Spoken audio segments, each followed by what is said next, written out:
Тема што е многу актуелна, за која со гостите констатиравме, разговараме за неа, за жал. Меѓутоа мора да бидеме гласни, мора да бидеме јасни.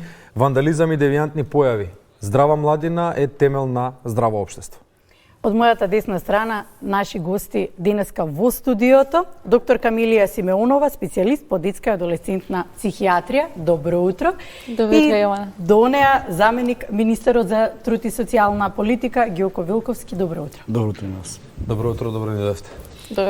Ви благодариме што одговоривте на поканата. Како вовед во разговорот ќе ја повикаме колешката Анита Никушева Јованчев, која што ќе разговара со градоначалникот на општината Бутел. Во овој блок ќе се обиде од една до друга општина да стигне и до општината Центар, но започнуваме во Бутел. Ани, вниманието е кај тебе, те слушаме повели. Вовед на темата која што ќе работиме во следниот час, за сите малолетници кои што вандализираат во општината во која живеат, општо корисна работа, иницијатива која што секако ја поддржа ЗЕЛС. На оваа тема утре разговарам со првиот човек на општина Бутел, градоначалникот Дарко Кустовски. Дарко, добро утро, како сте утрово? Добро утро, работно. Добро дојдовте. За сите малолетници кои што ќе вандализираат во општините, општо корисна работа, иницијатива на градоначалникот на општина Центар, меѓутоа поддржана од сите, поддржана од ЗЕЛС. Како ќе функционира во вашата општина?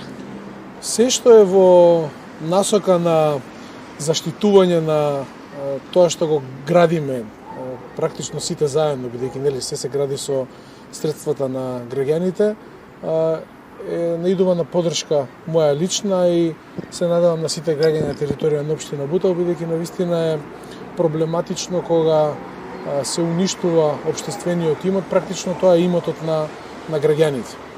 И во таа прилика, во таа смисла би сакал да ја поддржам оваа иницијатива секако, но исто така би сакал да истакнам и навистина квалитетната соработка на општината со полициската станица Бутел. Навистина, доколку побараме помош од страна на полицијата, навремено интервенираат, но сепак може би не е тоа доволно, бидејќи пред некоја десетина дена од сега имавме еден проблем со вандализирање, потоа со кршење на поставување на едно детско игралиште. Така да во таа смисла, сакам да упатам еден јавен апел да си го чуваме општинскиот имот, еден апел и до родителите да стигне таа порака до нивните деца, да им објаснат дека сепак станува имот, нивен личен имот, кој што се гради од средствата на нивните родители. И во таа насока за многу кусо ќе организираме една работилница во основните училишта, се со цел да го доближиме се тоа до учениците, да им објасниме дека практично станува збор за нивен имот. Да, ова е мерка која што се применува во многу европски земји. Очекувате дека ќе има позитивен ефект тука кај нас? Апсолутно да, и сите мерки кои што се испробани, овака народски кажано, во останатите држави, особено во поразвиени држави, треба да почнуваме да ги имплементираме и кај нас. Секогаш може да има специфики на теренот согласно разликите на општеството и некоја мерка да не пасува кај нас, но вреди да се проба. А конкретно ова која што ја споменавте, сметам дека ќе помине добро. Да, ги споменавте ви училиштата. Ќе ги споменеме родителите кои што се можеби најзасегнати. Бараат ли те често помош кога станува збор за оваа тема? Советуваат ли со градоначалникот? Родителите се затекнати. Најчесто кога ќе се случи ваков проблем, родителите, нивните деца ги доведуваат до момент да се извинуваат, да се обидуваат да ни кажат дека не станува збор за домашно воспитување, туку можеби околината е влијала и слично, и така да, затоа кажав, не треба децата да ги доведуваат своите родители во една таква непријатна ситуација. И она што го споменав пред малку, работилницата која што сакаме да организираме на оваа тема е повеќе побарање на родителите, и затоа и ќе направиме. На кој начин го гледате трајното решение? Може би да се насочат децата во друга насока? Вие сте една од најспортските општини, имате огромен успех кога станува збор за спортот, може би повеќе спортски активности? Сите активности кои што можат да се дадат на децата се добредојдени во насока на тоа да се оттрнат од такви девијантни однесувања. спортот секако е едно од најдобрите активности за да може да се отргнете од едно такво. Практично немате време да се занимавате со тоа. Можеби нема да се искорени темелно оваа појава, но и така сметам дека со едукација, пред се со едукација, ќе може да се намали, да дојде до една така кажана нормала, за да сепак она што го градиме се разбуди желба кај сите малолетни, па и повозрастни, да се чува, а не да се уништува. Викендов полициска патрола имаше министрот Тошковски заедно со градоначалникот на Киселавода и Центар. Очекувате ли наскоро тука кај вас во Бутел? Има најави одредени и може да го организираме сето тоа, иако ќе повторам, навистина ни е одлична соработката со локалната полиција и со униформираната полиција и со цивилната полиција, и доколку има потреба и за повисоко ниво, ја би апелирал, но мислам дека за сега ни е одлична соработката со полицијата на територија. Да, ова е тема на која што ќе работиме во наредниот период. Само накусо, бидејќи сме веќе тука во вашата општина, на што се насочувате во наредниот период? Па тоа што можам да го кажам е дека следи градежна офанзива како што сме немале до сега на територија на општина Бутел. Започнуваме да градиме нова поликлиника во Бутел 1, нов мега плоштад во Бутел 1, нов плоштад со мега парк во населба Радишани, пешачка патека на реката Серава, два нови клучни моста, кои што беа ветувани можеби 30 на години наназад. Ќе реконструираме две училишта, практично фасадите на двете основни училишта, Петар Здравковски Пенко во Скопје Север и Свети Климент Охридски во Бутел 1. Ќе почнеме да градиме 3 нови спортско-рекреативни центри за многу скоро од денес, и со особено задоволство сакам да најавам асфалтирање на нови 50 улици пролетва, меѓу кои над 20 на големи клучни сообраќајници, како улицата Коритница, која што го поврзува Радишани со селото Љубанци, Боро Кралевски, Боро Менков во Скопје Север, улица Бетовенова, Марко Крале, Киро Димушков. Значи станува збор за клучни големи сообраќајници кои што не се чепнати повеќе од 30, па можеби и 40 години. Така да следува една голема градежна офанзива на моје лично, но и на задоволство на граѓаните на општината. Многу работа за периодот кој што следува. Благодарам на одвоеното време. Дел од проекти кои што ние ги следиме и во изминатиот период. Благодарам уште еднаш, се гледам во нека наредна прилика. Ви благодарам и јас и голем поздрав за тоа што ја следите работата на општина Бутел. Благодарам уште еднаш. Студио. Благодариме, Ани. Следува, се разбира, еден колку можете побрз превоз до општината Центар и ве очекуваме во овој блок и со градоначалникот на општината Центар. Благодариме. Како вовед во темата продолжуваме со гостите во студиото. Доктор Камилија Симеонова и Донја, заменикот министер на Министерството за труд и социјална политика, Ѓоко Вилковски. Докторке, ајде да започнеме со главното можеби прашање. Се бара одговор за тоа зошто се појавува девијантно однесување. Дали е тоа нешто што се раѓа детето со такви некои афинитети? Разбирам, Јована.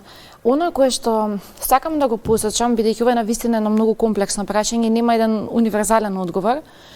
Секако дека за девијантното однесување, ако сакаме да бидеме искрени, постојат многу фактори, меѓу кои што сигурно и генетиката, она што ме прашавте дали се раѓа дете вакво.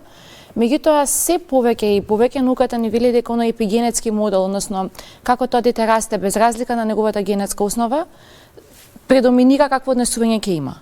Така што девијантници, односно девијантно однесување, секако дека е нешто што е креирано општествено. Детето не може да се јави со такви побуди ако тие не се пробудени кај него. Така што можеби тука е оној момент кој што треба да се прашаме какви сме ние како родители, каква е нашето општество за живење, колку се тие деца сигурни, како се развиваат и дека сите овие фактори се оние кои што се доминантно важни, без разлика на генетски модел, односно генетска основа што има детето. Прашање за заменикот министер Ѓоко Вилковски, Министерство за труд и социјална политика. Какви сме ние како општество, како институциите се справуваат со оваа појава и со овој ќе кажеме проблем? Така е, кажавме на почетокот во неформалниот разговор дека оваа тема не треба да повеќе да туркаме може и по тепик, треба да не погледнеме во очи на вистината и да кажеме дека навистина имаме проблем. И тоа е реалноста, претпоставувам дека не само во Македонија, така пошироко сегде прифатени се тие некакви моменти на движење на условно кажано она што го гледаме од западните земји да биде ин во Македонија и слично кај младите луѓе и за жал доаѓаме до ситуацијата да денес имаме толку голем број на случаи со девијантно однесување токму на децата и на младите во нашата заедница.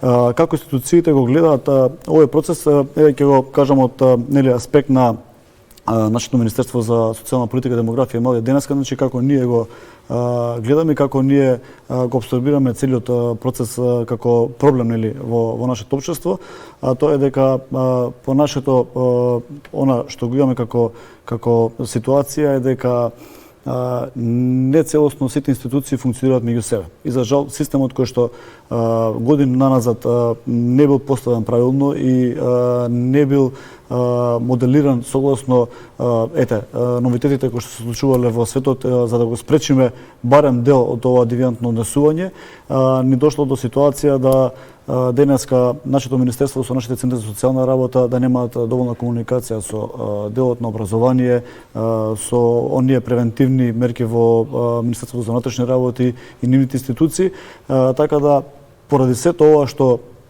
системски не било креирано како што треба изминатите години, да денеска имаме одредени пропусти за жал во многу сегменти токму во сите едни институции кои што функционираат во нашата држава. И последиците од сето тоа може да видиме денеска, да имаме постојано преку социјалните мрежи, преку вашите прилози, преку медиумите да се покаже дека навистина има девијантно однесување во голем дел кај децата во нашето општество. Не смееме да бегаме од девијантното однесување, мора институциите да функционираат. Ги споменавте институциите. Симона Илиевска беше во јавната установа за згрижување на деца со воспитно-социјални проблеми и нарушено поведение. Разговараше со директорката Виолета Масевска-Палич, па да слушнеме што беше кажано таму. Јавната установа за згрижување на деца работата ја извршува во рамки на две служби. Во едната служба згрижува деца со воспитно-социјални проблеми, а во другата служба деца со нарушено поведение. Децата со воспитно-социјални проблеми се сместуваат од страна на центрите за социјална работа, додека децата со нарушено поведение се сместуваат согласно пресуди од страна на суд. Она што е за нас многу важно е тоа што доколку не успееме со првичниот третман кој што сме го имплементирале во пракса, се обидуваме да направиме промена на индивидуалниот план и да пристапиме кон детето на еден малку поинаков начин за да ја постигнеме бараната или првично поставена цел која што ја имаме. И сега во дадени ситуации нашата работа резултира со сериозен успех и тогаш што браќаме до судијата со предлог и укажување дека ние сме ги искористили и употребиле сите алатки за работа и при тоа предлагаме да судијата донесе една под наводници ослободителна пресуда, односно да донесе решение за прекин на третманот, бидејќи детето може веќе правилно да се интегрира во заедницата.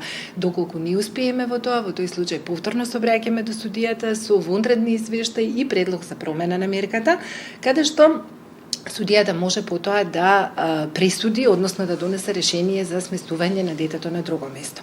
Оно што е многу битно за работата на установата во двете служби е тоа што ние обрнуваме сериозно внимание на воспитната компонента, а тоа значи дека предпоставка е кога едно мало дете ќе стори, односно дете до 18 години, кое што е деловно неспособно, ќе стори кривично дело дека е занемарена во првиот дел таа воспитна компонента и од таа причина тоа е моментот кој што ние го јакнеме.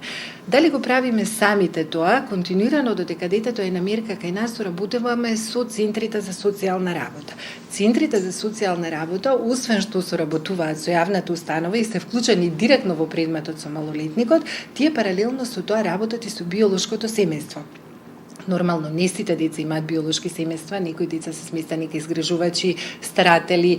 Многу е битно обкружувањето да го вмрежиме, значи многу е битно да ги искористиме сите алки кои што ги имаме на располагање за да можеме да ја оствариме нашата првична цел. Законот за правда за децата, во кој што е опишана јавната установа за згрижување на деца со нарушено поведение, тој закон кој што е донесен во 2024 година и е во согласност со сите меѓународно ратификувани договори и конвенцијата за правата на децата, остава слобода на судијата да направи проценка во зависност од тежината на делото и сите фактори кои што влијаеле и допринале на детето да го направи кривичното дело. Па од тука, затоа и реков, таа воспитна компонента кај нас е многу силна и она е нешто од што ние почнуваме да работиме. Многу често велиме дете направило тешко кривично дело, ама треба да ги земеме сите фактори кои што претходно влијаеле на детето за да го направи тоа кривично дело. Што значи дека некогаш децата прават кривични дела во улога на жртви, затоа што се манипулирани, некогаш прават кривични дела од небрежност. Во зависност од тоа како судијата ќе цени, може да се случи некое дете и за тешко кривично дело да дојде во јавната установа, имајќи во предвид дека судијата предвидела улеснителни околности кои што допринале до сторување на тоа кривично дело. Па сега, се што може да биде кривично дело, може да се најде во нашата установа, дали ќе дојде кај нас или ќе оди во некоја друга воспитна установа, зависи од проценката на судијата. Многу е битно во тој дел дека кога судијата е носи одлуката, во предвид го зема Центарот за социјална работа, односно неговото мислење. Центарот за социјална работа во ситуација кога некој дете е фатено како сторува кривично дело, веднаш се повикува по службена должност и се стекнува со конкретни сознанија за средината во која што живее, влијанието кое што го има од факторите околу него, неговото друштво и на тој начин формира мислење до судијата. Најчесто во најголем број на случаи го прифаќа мислењето на Центарот за социјална работа, што и не мора да значи, бидејќи судијата има легитимно право да цени како што мисли дека треба. Така се враќаме повторно во студиото, дискутираме навистина значајна тема за која што пред се заменик министре вас ќе ве прашам. Вие сте од помладата генерација с која што очекуваме да донесе промени, да донесе очекувани промени потребни за општеството, велиме здрава младина создава здраво општество и се согласувате дека е така. Па која е стратегијата на Министерството за создавање на здрава младина?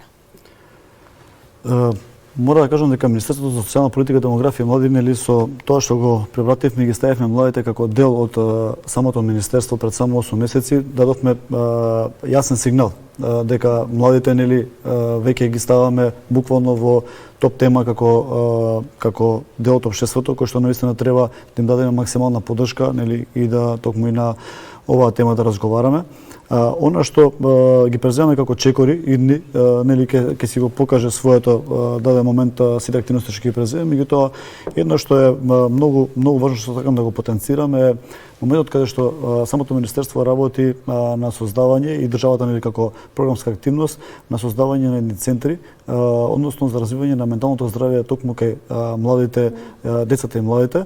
Тоа е со отварање во локалните заедници едни советувалишта, центри кои што ќе можат токму младите да се советуваат за разни проблеми или тип на нивно однесување и како треба да постапуваат во самото општество, што ќе биде од многу значаен момент, бидејќи таму децата и младите ги советуваме и им ги дадеме претнаците како треба да бидат и да се однесуваат во општеството, мислам дека ќе го барем во дел ќе го намалиме, нема да го спречиме никогаш нема да го искорнеме во целост ваквото дивијатно однесување на поединци во општеството, меѓутоа мислам дека ќе го намалиме токму таа појава во даден момент, така да министерството активно работи токму на оваа директна тема заедно со владата и мислам дека ќе биде од големо значење пред се за локалните заедници како исти, меѓутоа и како државата како систем целосно. Извинете, под прашање, како ќе функционираат тие центри? Младите ќе треба самостојно да одат, нивните родители да ги носат, можеби ќе биде на предлог од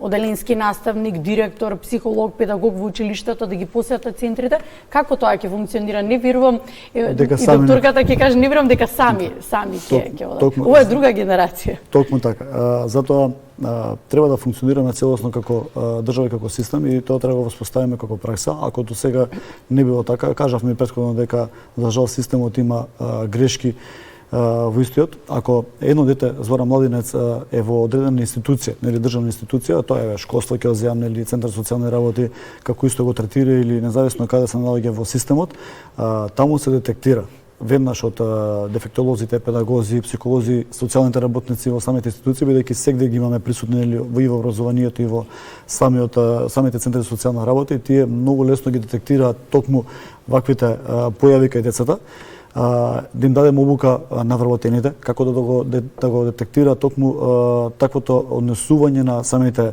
деца и младенци, за да може да алармираат навремено со упатување во овие центри, со разговор со самите семејства, бидејќи видите голем дел од едно дете да има таква појава многу зависи од самото семејство. Да не бегаме од тој факт дека семејствата предизвикуваат токму појава кај одредени деца да се однесуваат токму така како се однесуваат, да бидат пример за своите родители надвор од своето семејство и слично, така да треба паралелно со упатување токму на овие институции во овие центри, меѓутоа и работа со семејствата, згрижувачите или старателите, независно кои се на самите дечиња, за да може таа превенција буквално да ги опфати сите чинители кои што предизвикуваат токму едно такво девијантно однесување.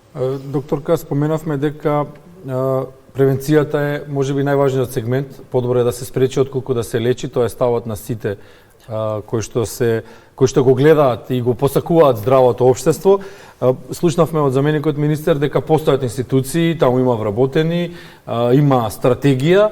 Сега, ако се случи детето да треба да го посетува тој центар, таа институција, какви треба да бидат воспитно, па и образовните, ќе кажеме, и образовни се и едукативни се тие мерки кои што таму треба да се спроведуваат со цел тоа дете да се ресоциализира. Да. Знаете како, ќе искористам само еден пример од корона пандемијата, кога гледавме како семејствата како остануваат дома, така насилството се зголемува.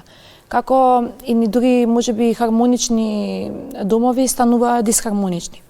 Кога на луѓето нема да им дадете идеја што да прават, кога луѓето немаат идеја што да прават, тие најчесто не се корисни. И прво нешто кое што сакам да го посочам е токму ова, дека ние кои им го структурираме на децата денот, ако ние им дадеме јасни правила, ако им дадеме јасни ангажмани, они ќе знаат што треба да прават. И всушност девијантното однесување не е ништо друго освен немање ред и поредок. И она кое што домовите треба да го прават е токму ова, да едноставно децата имаат предвидлив ден. Предвидливоста ги прави децата многу посмирени. Анксиозноста намалува, дисхармонијата намалува. Бидејќи ако сакате да го разберете девијантното однесување, знаете како нема филозофија во тоа. Еве како изгледа едно девијантно однесување. Одиме, ги кршиме клупите во паркот. Ако го вратите детето како расте, ние двете тука сме мајки, на која возраст детето дома крши му е баш гајле, зашто? На година, на две, на колку? Да кој дофаќа предметите и фрла. Да. Значи ние имаме емоционална зрелост на некој тинејџер од 16 години на 2 години. Значи ние треба тука да работиме. Нас девијантното однесување не е ништо друго освен емоционална незрелост. Овие елементи треба да ги јакнеме кај децата, ова кога би било јакнато, се друго ќе се дојде само по себе. Одиме сега во Куманово. Да, ќе се навратиме повторно назад во студиото со можеби еден од причинителите за девијантното однесување, но претходно ајде да ја слушнеме да го колешката. најавиме, со материјалот од Куманово. Елена Ѓоргиевска од Куманово вели вака: само заеднички ќе се спречи булингот. Кои се активностите кои што се превземаат во Куманово? Елена, повели.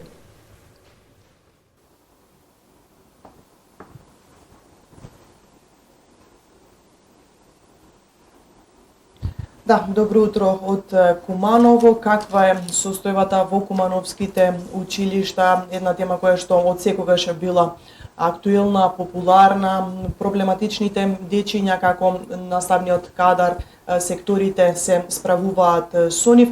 Меѓутоа, новото време носи и нови предизвици, нешто што е актуелно и нешто се работи на надминување изминативе години, секако и булингот во училиштата, особено сајбер булингот. На оваа тема разговарам со раководителот на секторот за образование при општина Куманово, Александар Јовановиќ.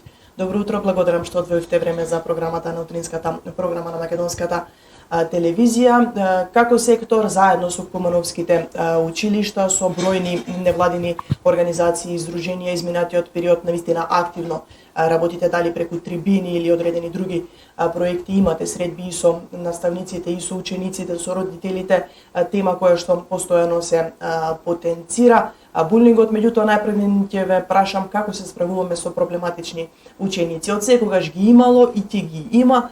Кои се чекорите кои што првин ги преземаат нашите училишта, вие како секторот, и дали тоа е доволно за сега? Добро утро и до вас, благодарам на поканата. Добро утро до сите гледачи на Македонска радио телевизија.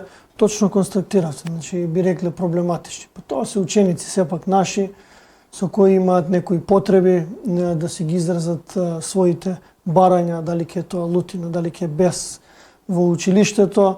И сега, доколку погледнеме и направиме една анализа, најчесто се тоа ученици кои ни доаѓаат од дисфункционалните семејства или деца од социјален ризик, меѓутоа и не мора да значи. Голем број од овие ученици се оние проблематичните, како што велите вие, се и занемарени ученици. Па видете, доколку погледнеме и појдеме по основната дефиниција дека огледало на родителите се децата, тогаш треба да се тргне од домашното воспитување. Дали може да се надмине ова, и се надминува.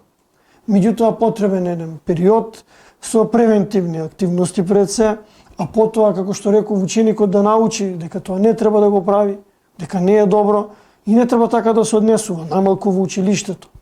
А дополнително, кај го гледам проблемот, го имам анализирано, е нефункционирање на основниот триаголник на комуникација помеѓу родителот, ученикот и наставникот. На нас не доаѓаат поплаки и од една страна, не доаѓаат поплаки од друга страна. Како да ви објаснам? Родителите убедуваат и уверуваат дека проблемот е во училиштето и во наставниците. Од друга страна, наставниците велат дека не грижа на родителите, немање грижа кон учениците и да се посветат и по завршување на училиштето околу училишните обврски, ако во централните градски училишта, каде што бројката во оделението изнесува 30 ученици, би реколе и нормално, затоа што се и голема концентрација на ученици, исто е тоа се случува и во руралните средини.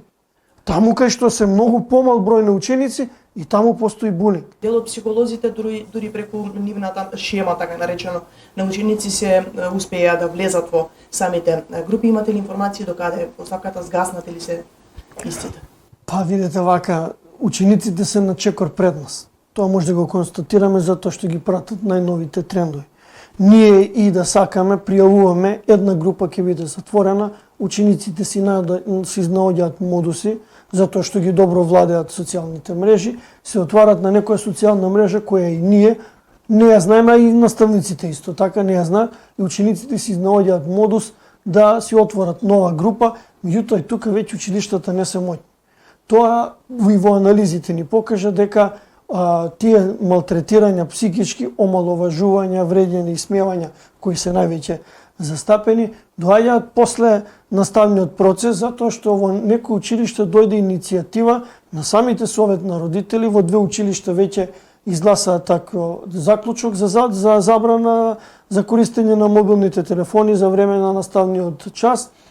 За поздравување и што во неколку средни училишта во нашиот град исто така функционираат и клубови за медијација, кои што ги покрена здруженија, секако вие и училиштата дадоте поддршка на истите, вклучени се самите ученици, и она што е добро е што веќе пријавуваат и препознаваат всушност булинг. Па така, во изминатиот период општина Куманово во соработка и со Министерство за образование, Државен просветен инспекторат, Биро за развој на образование, со кој имаме одлична соработка, дополнително и со невладини здруженија, тука би го издвоил здруженијето Доверба во Куманово, со кој во изминатиот период реализираме 3 проекти. Клубови за медијација беа во проектот Неми сведоци, потоа Обединети во мир и со почит и разбирање.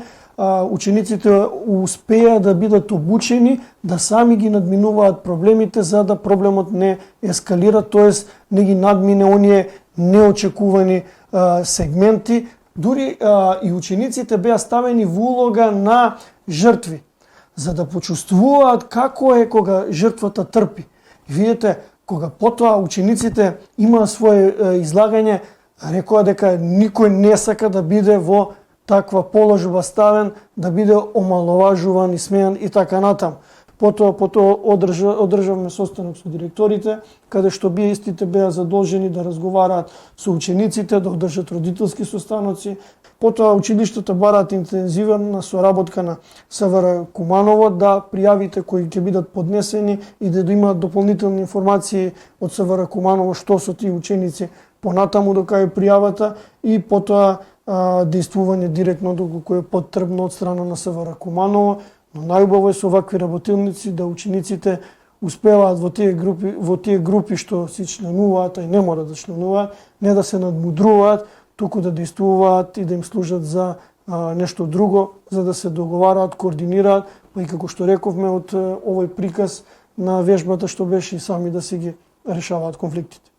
Благодарам на одвоеното време. Благодарам и на вас на поканата. Имавме можност да го слушнеме раководителот на секторот за образование при општина Куманово, Александар Јовановиќ, како што истакна и секторот, меѓутоа кумановските училишта, невладините организации и издруженија продолжуваат да работат на оваа тема за која што постојано мора да се потсетува, а пред се најмногу треба да обрнат внимание, како што рече и раководителот, оној триаголник, ученикот, наставникот и секако родителите. Студио. Благодариме, Елена. Се враќаме повторно во студиото и веќе следното прашање на оваа тема. Булингот е тема за која што многу зборуваме и ќе прашам докторката дали можеби е еден од главните причинители за девијантно однесување и кај оние кои што го предизвикуваат, но и кај оние кои што се жртви. Во подоцнежниот период на претрпување на булинг, пак да премине во девијантно однесување. Не би рекла дека булингот е примарно тоа кое што предизвикува девијантно однесување. Не еден од причинителите. Или еден од причинителите сигурно. Меѓутоа, знаете како, да речам, добро воспитано дете кое што знае правила и граници, се почитуваат во домот, често како жртва на булингот, оно ќе се повлече, оно ќе има една интроекција, нема да има екстернализирачки образец. Обично девијантното однесување бара емоционална неускладеност, бара еден модел на екстернализација кој што обично е многу јасно видлив. И знаете, ако ние сега гледаме социјалните медиуми, ако мене ме прашате за девијантно однесување, можеби највеќе имаат удел социјалните медиуми. Можеби TikTok. Заради тоа што, знаете, таму имаме неконтролирана содржина, вие му давате на дете скрола, дете гледа се и се што во моментот не ни разговара со вас, не ни ви кажува што гледа, меѓутоа во таа детска психа тој како добива некаква посериозна димензија и она ја реплицира. Така што од сите варијанти за девијантно однесување, ако сакаме да ја бараме надвор од домот, а ако мене ме прашате, најчесто лежи во домот. Заради тоа што домот е една институција каде што луѓето ги учат своите правила. Знаете како, тоа е по шема на асимилација и акомодација. Јас растам тука и за мене све што се случува во овој дом е нормално. Велам нормално, иако нели тоа не е психијатриски термин, психијатриски се вели вообичаено. Децата немаат идеја што е точно, што е грешно, они го гледаат светот низ призма на нивните родители. Ако родителите дома љубовта докажуваат со тепање, тоа дете мисли дека љубовта значи да се биде тепан и да се тепа. И тие деца ќе видите во градинка тепаат, тие деца понатака во школа тепаат, заради тоа што дефиницијата за љубов им е тепање. Тоа се една поинаква тема што, например, ќе видите една жена која што дома е тепана, многу веројатно е дека ќе избере маж што ќе тепа. Заради тоа што тоа не е културолошки нормално, не плаши, тоа е нешто кое што не е модел на однесување. Така што за девијантно однесување е моје видување како детски психијатар и видување на детските психијатри во светот е дека девијантното однесување потекнува од домот. Социјалното, меѓутоа не смееме да ги абстрахираме институциите образовните и воспитните институции, бидејќи сведоци сме на едно време, не толку дамнешно, повторно ќе се навратам на возраста пред едно 30 на 35 па и 40 години, каде што и покрај, независно од тоа како бевме воспитувани дома, институциите правеа од нас здрави луѓе. И знаете како, јас се сеќавам сериозно прекорувани. Бев мали и, например, мој дедо знаеше ми покаже дека ова му е пофалница од Тито. Знаете, тој не бил материјален свет, него бил многу повеќе вредносен систем. Јас не знам дали некој од вас добил плаката дека сте добри на работа. Па добиваме плакати дека сме лоши на работа. Или кога нешто ќе сгрешиме. Системот на пофалба ни фали. Просто како тоа што е добро ние го земаме здраво за готово, а тоа кое што не ни се допаѓа јако го критикуваме. И така ги критикуваме и нашите деца. Например, ќе дојде детето ќе ви каже: "Добив 5 физика, математика, хемија, ликовно добив 2." Ликовно доби 2. све друго абстрахираме, се фокусираме, а многу е природно на дете што му оди добра физика, може да не му се црта и да не знае да црта. Знаете како ние потикнуваме онаа девијантност кај децата. Децата не се раѓаат девијантни, децата само треба да ги насочуваме правилно. Да, и она што го велите вие, ние не смееме ги занемариме институциите, меѓутоа е неблагодарно да ние очекуваме, знаете тоа како жена кога оди на естетски интервенции. Ако ја не се грижам што да ми шопијам дома, не е крива таа што ме масира. Ме сваќате? Апсолутно. Тоа е крајниот ефект. Секако дека треба службите да бидат доследни. Голем дел од денот поминуваат децата во институциите. Можеби многу повеќе отколку со родителите, да. Меѓутоа, децата во училиштата го носат она што го имаат од дома. И они уствари си го шегуваат она што го споделуваат она што го имаат од дома. И неприродно да ние очекуваме наставничка професора која што има 30 деца дека ќе направи подобар ред него ние на едно или две деца дома што ги имаме самите. Тоа сакам да кажам, да не префрлуваме секој општествено вината. Не да си погледнеме, не смееме да ги абстрахираме. Не, треба да ги подобруваме, треба оној момент на пофалување, па ќе кажам кај децата. Она што велите вие превенција, јас се согласувам со вас максимално. Превенцијата е лекот. Не е лекот од кога ќе настане штета. Превенцијата е лекот. Ако превенираме, ние сме во старт подобри. Децата културолошки во развиени земји имаат систем на награда. Оно што не ни се допаѓа кај детето, го занемаруваме и го игнорираме, се правиме дека не ни се допаѓа, а многу повеќе го потенцираме квалитетното однесување на детето. Така, апсолутно не креираме девијантно однесување. Ако ние постојано сме фокусирани на негативниот модел на воспитување, автоматски децата сваќаат дека ја кога сум деструктивен ги имам и мама и тато со мене, колку интересно. И нив има поинтересно се девијантни него да се добри. Не смееме никако да бидеме поддршка. Не смееме. И она што треба да учиме дека треба да пофалуваме. Тоа што го правил Тито имало многу јако, јас не сум генерација на Тито, меѓутоа тој модел е импресивен, вака ретроградно нели кога го гледаме, како еден валоризирачки систем кој што има композит во него, градел квалитетни генерации. И природна селекција, оние кои што... Апсолутно. Да. Заменик, извесен период зборуваме и преземаме мерки за справување со булингот, многу гласно се зборува низ медиумите. Повеќе од било кога. Да, и низ, ќе ги земеме и социјалните медиуми како репер, бидејќи сите луѓе се таму присутни. Имаме ли реален ефект од овие активности контра булингот? Мора да кажам дека има, сега ќе кажам вака последиците, едно е само жално како систем кој држава, повторно ќе видиме дека тука навистина за жал само говориме, нели многу теми, гледаме дека одредени општествено компании општествени кои што имаат удел токму во надминување на ова, а државата како систем го нема изградено, бидејќи нели булингот како појава мора да го третираме, бидејќи така како такво нели сме го презеле од ќе кажам од другите земји и дошло и кај нас и мора да се третира, меѓутоа некои државите за жал нема одреден систем кој што го третира нели најдиректно надминувањето на булингот, дали со кампања, дали со превенција, нели дали со решавање пост ваквите случувања.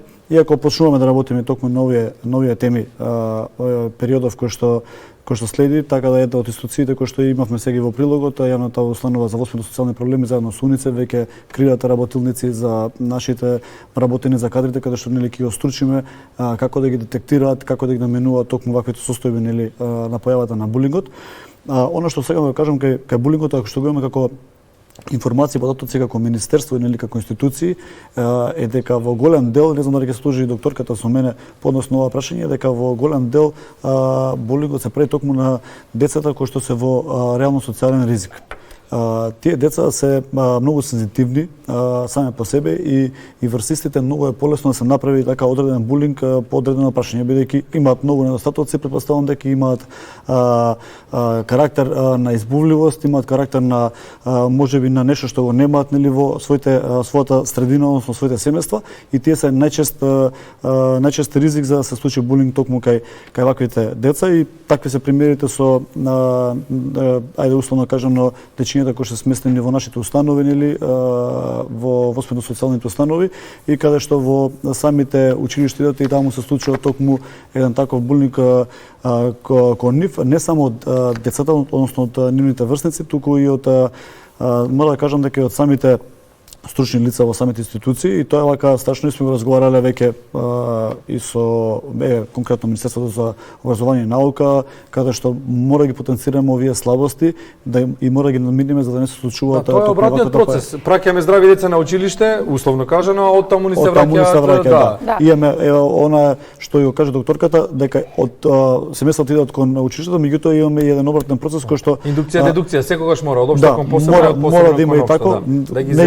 Не ги мериме нели процентите колку е тоа, нели. Не е ни битно, еден да е и еден да е, ако се случува треба да се. Постои и тоа и го имаме како момент, меѓутоа и како систем на држава мора да работиме тука и веќе започваме, така да мислам дека ќе дојдеме така до нешто што ќе биде солидно. Добро, се согласивме дека треба да спречиме наместо да личиме, но кога имаме ситуација дека треба да личиме, кој е вистинскиот третман, ќе се вклучиме во живо општина, центар колешката Анита Никушева Јованчев успеа да стигне токму навреме.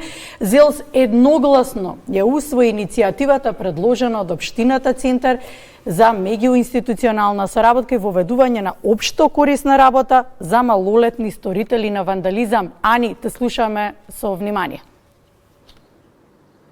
Да, добро утро повторпат. Овој пат се јавуваме од општина Центар. Темата ја најавивте уште од самиот почеток. Еден час зборуваме на тема општо корисна работа за сите малолетници кои што вандализираат во општините во град Скопје. На оваа тема утрово разговарам со градоначалникот Горан Герасимовски. Добро утро, како сте утрово? Добро утро, одлични, работни пасавари. Ова беше ваша иницијатива која што едногласно беше прифатена од ЗЕЛС. Како очекувате да се реализира во иднина? Чест ми е што сите колеги едногласно застанавме позади оваа иницијатива, поради тоа што и сите се соочуваме со истите проблеми. На неколку месеци се менуваат реквизитите на детските игралишта, имаме доста пријави за нарушување на јавниот ред и мир во вечерните часови од одредени млади. И целта ни беше преку иницијатива да иницираме поригорозни мерки за да ја подигнеме свеста и кај децата за поголема грижа за јавното добро, но и кај родителите за поголема едукација и посветеност на растот и развојот на нивните деца. Мерка која што прифатена во повеќе европски земји, како очекувате дека ќе биде прифатена тука кај нас, посебно од родителите? Сите заедно мора да дадеме се од себе за да имаме здрава и убава животна средина. Верувам дека, како што чувме вчера, дека денеска иницијативата ќе се најде на владина седница. Истата ќе биде разгледана и верувам дека ќе се оформи, односно ќе се даде зелено светло за да се оформи работна група која ќе биде составена од повеќе министерства и дека самата иницијатива ќе се прелее во закон и истата ќе биде набрзо функционална, односно применлива. Изминатиот викенд заедно со министерот Тошковски и со председателот на ЗЕЛС имавте една обиколка во Центар и во Киселавода. Каква беше состојбата на терен во тие доцни часови? Да, викендов во неделата имавме обиколка заедно со министер за внатрешни работи и мојот колега Орце од Киселавода. Направивме обиколка на неколку точки детектирани кои што во минатото се појавиле одредени девијантни однесувања од страна на млади лица. Во студените денови, ноќните часови, во неделите, односно преку недела, работните денови и така натаму е помирно. Сите тие девијантни појави се појавуваат во текот на потоплите денови од годината. Целта ни е да уште од сега се превземат мерки, да има што поголемо полициско присуство на одредени точки за да во потоплите денови се ова што во минатото се случувало не се повторува. Ние како родители можеби сме најзасегнати, најзагрижени од оваа ситуација. Како реагираат родителите? Па сега за сега одлично реагираат и не само на оваа мерка, имаме и други мерки и иницијативи во училиштата. Одлично се прифатени од страна на родителите. Не се криви сите деца, оние кои што прават неред, оние што уништуваат, редно време е и да правилно се санкционираат. Мислам дека мерката е одлична, да тие што ќе скршат одредени реквизити, да заедно со родителите ги поправаат истите.